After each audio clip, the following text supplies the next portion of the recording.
أعوذ بالله من الشيطان اللعين الرجيم.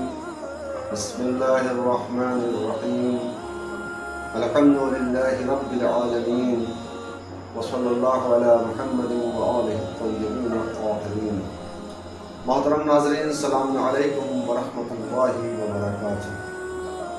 اولاً عید سعید فطر کے حوالے سے آپ تمام ناظرین کرام، تمام مومنین کرام اور تمام امت مسلمہ کی خدمت میں تہنیت و تبریک پیش کرتا ہوں اور دعا کرتا ہوں کہ اللہ رب العزت ہمارے اعمال کو شرف قبولیت عطا فرمائے اور ہمیں زندگی کے بقیہ ایام میں اسی طریقے سے اپنی عبادت و اطاعت کے راستے پر گامزن رہنے کی توفیق عطا فرمائے. عزیزان محترم، عید یعنی عالم اسلام میں وہ عظیم المرتبہ دن ہے کہ جس میں تمام بندگان خدا کو بارگاہ خدا بندی سے انعام و اکرام عطا کیا جاتا ہے. ظاہر سی بات ہے یہ دن تمام عالم اسلام کے لیے خدا کی بارگاہ میں اظہار تشکر کا دن ہے اور اس کی کبریائی کے اعلان کا دن ہے. عید عام طور پر اردو زبان میں جب لفظ عید بولا جاتا ہے تو اس سے مراد خوشی کے ایام اور زمانے تصور کیے جاتے ہیں، لیکن عربی زبان میں لفظ عید عود سے بنا ہے جس کے معنی ہوتے ہیں پلٹنا، واپس آنا. عید الفطر یعنی فطرت پر واپس آنا. اور جب لفظ فطرت بولا جاتا ہے تو اس کی بہترین وضاحت ایک حدیث کے حوالے سے آپ کی خدمت میں کرنا چاہتا ہوں تاکہ ہم سب اس سے محظوظ ہوں. پیغمبر اسلام حضور اکرم صلی اللہ علیہ وآلہ وسلم نے فرمایا کہ کل مولود یولد علی فطرت الاسلام، یعنی ہر بچہ فطرت اسلام پر پیدا ہوتا ہے. فطرت اسلام کا مطلب یہ ہے کہ جب بچہ دنیا میں آتا ہے تو ہم یہ دیکھتے ہیں کہ وہ گناہوں سے بالکل پاک و پاکیزہ ہوتا ہے، یعنی گناہوں سے بالکل صاف و ستھرا ہوتا ہے. اسی طریقے سے انسان جب ماہ رمضان کی عبادات اور اطاعت گزار کے اس دن میں داخل ہوتا ہے تو اس شہر مغفرت کا فائدہ یہ ہوتا ہے کہ اللہ رب العزت اس کے تمام گناہوں کو معاف کر دیتا ہے. گویا ایک روزے دار عید کے دن سے ایک نئی زندگی کا آغاز کرتا ہے. اب اس روزے دار کی ذمہ داری یہ ہے کہ وہ باقی زمانے میں بھی اسی طریقے سے اپنی زندگی کو بسر کرے جو ایک مہینے میں اللہ رب العزت نے ہمیں سکھائی ہے. اس لیے کہ میں نے عرض کیا تھا کسی ویڈیو میں کہ روزہ اصل میں تربیت نفس کا ایک بہت عظیم ذریعہ ہے، ایک بڑا ذریعہ ہے انسان کے لیے تزکیہ نفس کا، اور بہت کچھ ہم نے روزے میں حاصل کیا ہے، لہٰذا اسے ہمیں باقی زمانے میں بھی جاری و ساری رکھنا ہے. عید بندگان خدا کے لیے اظہار تشکر کا دن ہے، اللہ کی کبریائی بیان کرنے کا دن ہے. اور ظاہر سی بات ہے ہم ایک مہینہ گزار کے آئے ہیں، وہ مہینہ جس نے ہمیں ہمارے احداث سے روشناس کرایا ہے. اللہ نے انسان کو عبادت کے لیے پیدا کیا ہے، مگر ہم یہ دیکھتے ہیں کہ باقی زمانے میں کہیں نہ کہیں انسان اپنے ہدف سے منحرف ہو جاتا ہے. لیکن ایک بار پھر اللہ رب العزت نے اسے اس امر کی طرف متوجہ کیا، اس راستے کی نشاندہی کی کہ جو راستہ اللہ رب العزت کی بارگاہ تک پہنچتا ہے اور انسان تقویٰ اور پرہیزگاری کے ذریعے سے اس کی بارگاہ سے قریب تر ہو جاتا ہے. لہٰذا ہمیں اللہ کی بڑائی، اس کی بزرگی کا اعلان اس دن کرنا ہے.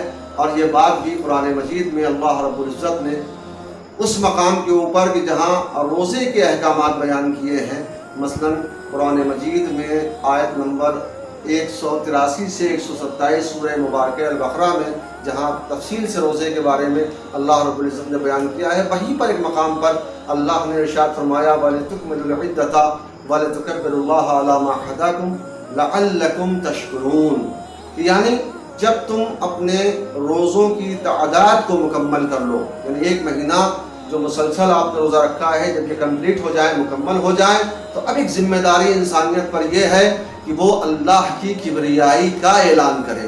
یہ اعلان کیوں ہوگا؟ اس لیے کہ اللہ نے تمہیں سیدھا راستہ دکھا دیا ہے، اللہ نے تمہیں صحیح راستہ پہچنوا دیا ہے، اللہ نے تمہاری ہدایت کر دی ہے. تمہیں اپنی بارگاہ تک پہنچنے والا راستہ تمہارے سامنے رکھ دیا ہے تاکہ تم اس کے ذریعے سے اس کی بارگاہ سے قریب ہو جاؤ۔ وَلَعَلَّكُمْ تَشْكُرُونَ، مقصد کیا ہے کہ انسان اسی ہدایت کی بنیاد پر اللہ کی بارگاہ میں اظہار تشکر کرے، اس کی بارگاہ میں سجدہ شکر ادا کرے۔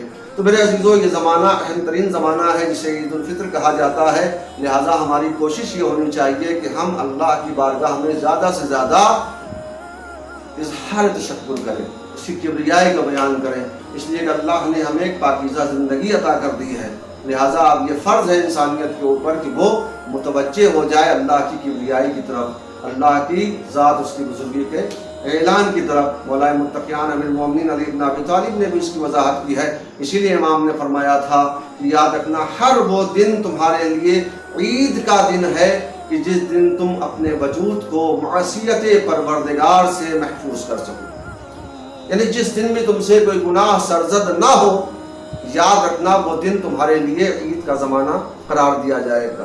اور اس کے ساتھ ساتھ دوسری بات یہ ہے کہ چونکہ یہ عید الفطر ہے، یعنی فطرت پر واپس آنے کا دن ہے، تو ایک مفہوم یہ بھی ہو سکتا ہے کہ چونکہ رمضان المبارک میں روزے کے درمیان بہت ساری پابندیاں ایک روزے دار کے اوپر عائد ہوتی ہیں، مثلا کھانا پینا اس کے لیے مباح تھا، دیگر چیزیں مباح ہیں، لیکن اب زمانہ روزے میں اس کے اوپر پابندی لگا دی جاتی ہے، لہٰذا اللہ رب العزت نے اس 30 دن کے بعد اس پابندی کو اپنے بندے پر سے برطرف کر دیا ہے۔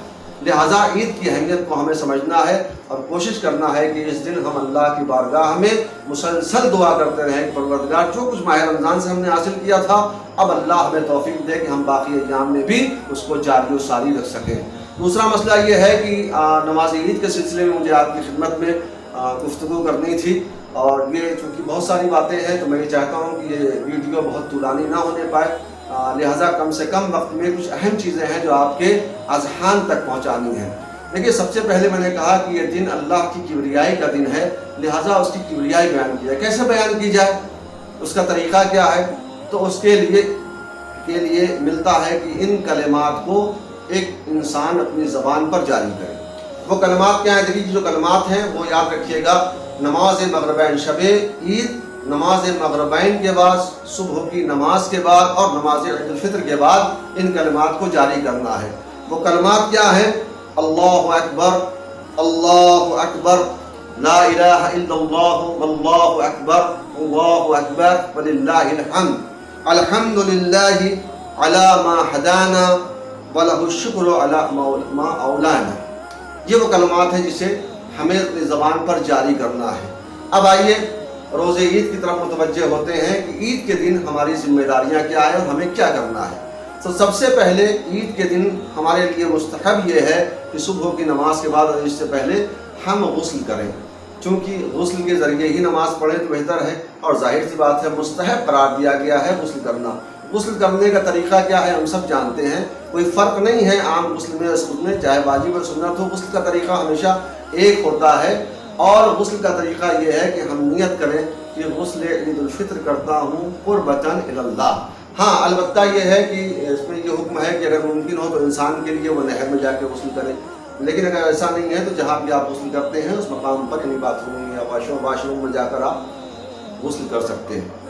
اچھا، دوسری چیز یہ ہے کہ جب انسان غسل کا ارادہ کرے تو ایک دعا ہے، اس دعا کی طرف انسان کو متوجہ ہونا چاہیے، یعنی جب غسل کا ارادہ کرے تو یہ دعا پڑھے، بسم اللہ الرحمن الرحیم، اللہم ایمانا بک وتصدیقا بکتابک واتباع سنت نبیک محمد صلی اللہ علیہ وآلہ، اور اس کے بعد بسم اللہ کہہ کے اس غسل کا آغاز کرے، اور جب غسل مکمل ہو جائے تو اس کے بعد پھر ایک دعا کو پڑھے، اللہم اجعلہ کفارۃ لذنوبی وطہر دینی اللہم اذہب عنی الدنس، اس دعا کو پڑھے۔ اب اس کے بعد انسان کے لیے دوسری چیز جو ہے وہ ہے کہ نماز عید سے پہلے اگر انسان عید کی نماز پڑھنے جا رہا ہو تو اس سے پہلے فطرہ نکالنا اس کے اوپر واجب ہے، اور ظاہر ہے فطرے کی مقدار ہم سب جانتے ہیں، شب عید غروب آفتاب کے وقت جو انسان بالغ ہو، عاقل ہو، غلام نہ ہو، فقیر نہ ہو، اس کے اوپر واجب ہے کہ وہ اپنی اور اپنے اہل و عیال کی طرف سے فطرہ زکوٰۃ فطرہ ادا کرے۔ زکوٰۃ فطرہ کے سلسلے میں کوئی قیمت طے نہیں ہے، جیسا کہ عام طور پر ہمارے یہاں ایک اعلان ہوتا ہے کہ مطلب 75 روپیز یعنی 75 روپے مثال زکوٰۃ فطرہ ادا کی جائے گی۔ میں آپ کی خدمت میں یہ عرض کر دوں کہ انسان جو غذا استعمال کرتا ہے، چاہے وہ گیہوں ہو، چاول ہو، جو ہو، کھجور ہو، کشمش ہو، جو غذا انسان زیادہ استعمال کرتا ہے اسی کی مناسبت سے اسے 3 کلو یعنی ایک سا 3 کلو اناج بطور زکوٰۃ فطرہ نکالنا ہوگا، یا اس کے بدلے میں قیمت نکالی جائے گی۔ مثال کے طور پر اس میں یہ بھی بات کے قابل غور ہے کہ زکوٰۃ فطرہ کی رقم ہم معین نہیں کر سکتے ہیں، اس لیے کہ ہم اسی شہر میں دیکھتے ہیں کہ ایک انسان وہ ہے جو مثلاً 25 روپے کلو کا آٹا خرید کے کھا رہا ہے، ایک انسان وہ ہے جو 40 روپے کلو کا آٹا خرید کے کھا رہا ہے۔ کہنے اور گزارش کرنے کا مقصد یہ ہے کہ جو غذا جس قیمت کی آپ چیزیں استعمال کر رہے ہیں، آٹے یا گیہوں یا چاول کے طور پہ، آپ یاد رکھیے اسی کے اعتبار سے آپ کو زکوٰۃ فطرہ 3 کلو فی نفر نکالنا ہے۔ یہاں تک کہ جو بچہ بھی پیدا ہوا ہے اس کا بھی زکوٰۃ فطرہ اس کے اوپر واجب ہو جاتا ہے۔ دوسری چیز یہ ہے کہ زکوٰۃ فطرہ نکالنے کے بعد مستحق تک پہنچانا بھی آپ کے لیے اہم فریضہ ہے کہ آپ کوشش کریں کہ زکوٰۃ فطرہ مستحق تک پہنچے۔ اچھا، مستحقین میں بھی یہ حکم ہے کہ پہلے اپنے عزیز و اقربا میں، اپنے خاندان میں، اپنے ہمسایوں کو دیکھے اور تلاش کرے، اگر ان میں کوئی فقیر ہو جو مستحق ہو فطرے کا تو اسے آپ فطرہ دے دیں۔ دوسری چیز یہ ہے کہ غیر سید کا جو فطرہ ہے اسے سید کو نہیں دیا جا سکتا۔ ہاں، سید کا فطرہ آپ غیر سید کو دے سکتے ہیں، مگر یہ بات بھی ہمیں خیال رکھنے کی ضرورت ہے۔ اب آتے ہیں تیسری چیز ہے نماز عید کا پڑھنا۔ عام طور پر آج جو سوشل میڈیا میں ہمارے سامنے بہت سی نماز عید باقاعدہ لکھ کے آ رہی ہے، لیکن وہی نماز عید ہے جو ہم عام طور پہ مسجدوں میں پڑھتے تھے، یعنی وہی طریقہ زیادہ تر بیان کیا جا رہا ہے۔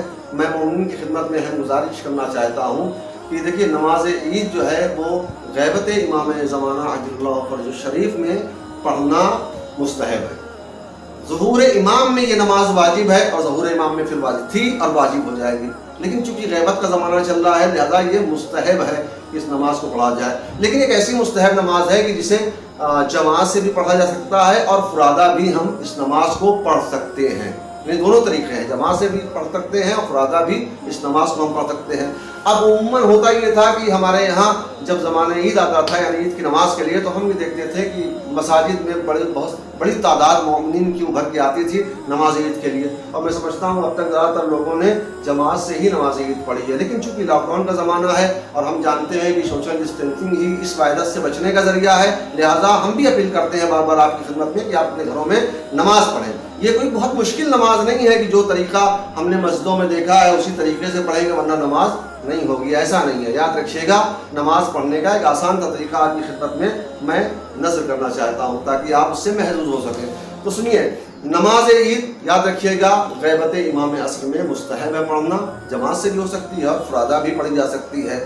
اچھا، دوسری بات یہ ہے کہ نماز عید کا جو وقت ہے وہ طلوع آفتاب سے لے کر زوال تک ہے، اس کے درمیان انسان کو نماز عید ادا کرنی ہے اپنے اپنے گھروں میں۔ لیکن بہتر یہ ہے، علماء فرماتے ہیں کہ تھوڑا سا دن، مطلب یہ کہ 6-7 بجے کا سورج نکل آیا ہے تو تھوڑا سا اور جب دن چڑھ جائے تو نماز عید کو ادا کیا جائے۔ اسی بات یہ ہے کہ بہت سارے مستحبات ہیں، مثلا یہ بھی ہے کہ نماز عید میں جب انسان پڑھے تو بیابان میں جا کے پڑھے۔ اب چونکہ شہری زندگی میں تو بیابان کا ملنا، کھلا ہوا میدان ملنا ممکن نہیں ہے، لہٰذا ہم مسجد میں نماز پڑھتے ہیں۔ دوسری چیز یہ ہے پاب رہنا، مثلاً جائے اس کے لیے مستحب ہے کہ پروکار طریقے سے پاب رہنا نماز عید کے لیے جائے وغیرہ وغیرہ، جو اس وقت بہرحال ہم دیکھتے ہیں کہ ہمارے لیے ممکن نہیں ہے۔ لہٰذا نماز عید کا طریقہ کیا ہے؟ یاد رکھیں ناظرین کہ نماز عید کا جو طریقہ ہے وہ یہ ہے کہ سب سے پہلے نیت کریں، یعنی اذان و اقامت اس میں نہیں ہے، مستحب نمازوں میں اذان و اقامت نہیں ہے، واجب نمازوں میں بھی پنجگانہ نمازوں کے لیے مستحب ہے، بس اس کے علاوہ کسی نماز میں بھی اس کی اجازت نہیں ہے۔ البتہ اگر یہ نمازیں جماعت سے ہو رہی ہیں تو اس کے بدلے میں صلاۃ و صلاۃ و صلاۃ 3 مرتبہ آواز دے دی جائے۔ تو سب سے پہلے ہم کھڑے ہوں گے اور کھڑے ہونے کے بعد کہیں گے اللہ اکبر، یعنی تکبیر بلند، ہاتھوں کو بلند کریں گے تکبیر پڑھتے وقت، نیت کریں گے، مطلب پہلے 2 رکعت نماز عید الفطر پڑھتا ہوں قربۃ اللہ، اللہ اکبر۔ اس کے بعد سورہ حمد کی تلاوت کریں گے۔ سورہ حمد کے بعد جو سورہ بھی آپ کو یاد ہو، جو سورہ آپ کو حفظ ہو، آپ اس سورہ کی تلاوت کریں، ہے نا۔ ہاں، البتہ بہتر یہ ہے کہ سورہ حمد کے بعد پہلی رکعت میں سورہ اعلیٰ کی تلاوت کی جائے، لیکن اگر سورہ اعلیٰ کسی کو حفظ نہیں ہے تو ظاہر سی بات ہے وہ کوئی بھی سورہ نماز عید میں پڑھ سکتا ہے۔ اس کے بعد جب ہم دوسرے سورے کی تلاوت کر لیں گے پھر تکبیر کہہ کے اپنے ہاتھوں کو بلند کریں گے، اور بلند کرنے کے بعد ہمیں قنوت پڑھنا ہے۔ قنوت اب ظاہر سی بات ہے جب ہم نماز عید جماعت سے پڑھتے تھے تو قنوت بہت لمبے اور طولانی ہوا کرتے تھے. ممکن ہے کہ بہت سارے ناظرین اور سامعین کو ہمارے یہ دعائے قنوت یاد نہ ہو, تو انہیں پریشان ہونے کی ضرورت نہیں ہے. دعائے قنوت اگر آپ کو جو عید کی کتابوں میں درج ہے اگر وہ نہیں بھی یاد ہے تو آپ دعائے قنوت میں خالی سبحان اللہ پڑھ لیں یا دعائے قنوت میں صلوات پڑھ لیں, یعنی اللہم صلی علی محمد و آل محمد. اس کے بعد پھر اللہ اکبر کریں, پھر ہاتھوں کو بلند کریں. اس طریقے سے 5 قنوت پہلی رکعت میں انسان کو ادا کرنا ہے. چھٹی تکبیر کے بعد یعنی 5 قنوت ہونے کے بعد تکبیر کہے, پھر رکوع میں جائے گا, رکوع کے بعد 2 سجدے بجا لائے گا جیسے کہ وہ کرتا ہے. اس کے بعد دوسری رکعت میں پھر کھڑا ہوگا, پھر سورہ حمد پڑھے گا, اور سورہ حمد پڑھنے کے بعد جو سورہ بھی اسے یاد ہو, میں نے عرض کیا جو سورہ بھی اسے یاد ہو وہ سورہ کی تلاوت کر سکتا ہے. البتہ بہتر یہ ہے کہ سورہ شمس کی تلاوت کی جائے, لیکن اگر نہیں یاد ہے تو آپ کو جو بھی سورہ یاد ہو اطمینان سے آپ پڑھیے, آپ کی نماز بالکل صحیح ہے. اس کے بعد جب سورہ شمس یا کسی بھی سورہ کی آپ نے تلاوت کی ہے تو ہاتھوں کو بلند کر کے پھر سے دعائے قنوت پڑھیں. اور دعائے قنوت میں نے عرض کر دیا کہ دعائے قنوت میں چاہے تو آپ سبحان اللہ پڑھ سکتے ہیں یا صرف صلوات بھی پڑھ سکتے ہیں. اس طریقے سے 4 مرتبہ دوسری رکعت میں قنوت پڑھنا ہے, 5ویں بار تکبیر کہہ کے پھر رکوع اور اس کے بعد 2 سجدے اور تشہد و سلام پڑھ کر نماز کو تمام کر دینا ہے. اچھا, دوسری بات یہ ہے کہ جو قنوت عام طور پر کتابوں میں درج ہے وہ میں آپ کی خدمت پیش کر دیتا ہوں. بہتر یہ ہے کہ انسان نماز عیدین کے قنوت میں اس دعا کو پڑھے. اور دعا کیا ہے؟ بسم اللہ الرحمن الرحیم. اللہم احل الکبریاء والعظمہ وحل الجود والجبروت وحل العفو والرحمہ وحل التقوى والمغفرہ اسألک بحق هذا اليوم الذي جعلته للمسلمین عیدا ولمحمد صلی اللہ علیہ وآلہ ذکرا وکرامتا وشرفا ومسیدا وان تصلی علی محمد وآل محمد وان تدخلنی فی کل خیر ادخلت فیہ محمد وآل محمد وان تخرجنی من کل سوء اخرجت منہ محمد وآل محمد صلواتک علیہ وعلیہم اجمعین. اللہم انی اسألک خیر ما سألک بہ عبادک الصالحون واعوذ بک مما استعاذ منہ عبادک المخلصون. یہ دعائے قنوت ہے. اگر آپ نہیں یاد ہے, آپ نہیں کر سکتے ہیں تو بہرحال آپ کوئی بھی ذکر جو ہے وہ قنوت کے عالم میں پڑھ سکتے ہیں. ظاہر ہے یہ نمازیں عید کا بالکل آسان سا طریقہ ہے, مومنین کو گھبرانے کی ضرورت نہیں ہے. اپنے اپنے گھروں میں بھی آپ فرادہ نماز اس انداز سے پڑھ سکتے ہیں, آپ کو نماز عید کا پورا ثواب انشاءاللہ مل جائے گا. اور سب سے اہم بات جو یہ کرنا ہے کہ آپ زمانے میں ہم یہ دیکھتے چلے آئے ہیں کہ جب عید کی نماز ہوتی ہے تو بہت سارے افراد نماز عید کے لیے نکلتے ہیں. یعنی بعض مساجد میں تو ہم نے دیکھا 2-3 بار جو ہے وہ نماز قائم ہوتی ہے, نماز پڑھائی جاتی ہے. اس کی وجہ کیا ہے؟ اس کی وجہ صرف یہ ہے کہ مومنین کی تعداد اتنی زیادہ ہوتی ہے کہ بعض اوقات مسجدوں میں جگہ نہیں ہوتی ہے, مراکز میں جگہ نہیں ہوتی, لہٰذا دوبارہ اور تیسری بار بھی نماز کا کو قائم کیا جاتا ہے. تو گزارش یہ ہے کہ اس طریقے سے نماز عید کو نہ سمجھیے.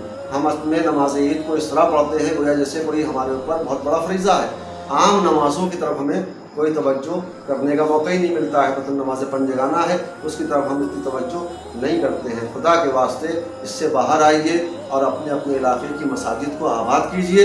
اور جس طریقے سے عید کی نماز کے لیے آپ جوش و خروش کے ساتھ نکلتے ہیں ویسے نماز پنجگانہ کی جماعت کے لیے بھی اپنی اپنی مسجدوں میں پہنچے. اگر وہاں پر جماعت ہو رہی ہے تو اس میں شامل ہو کر جماعت کا بھی ثواب حاصل کریں.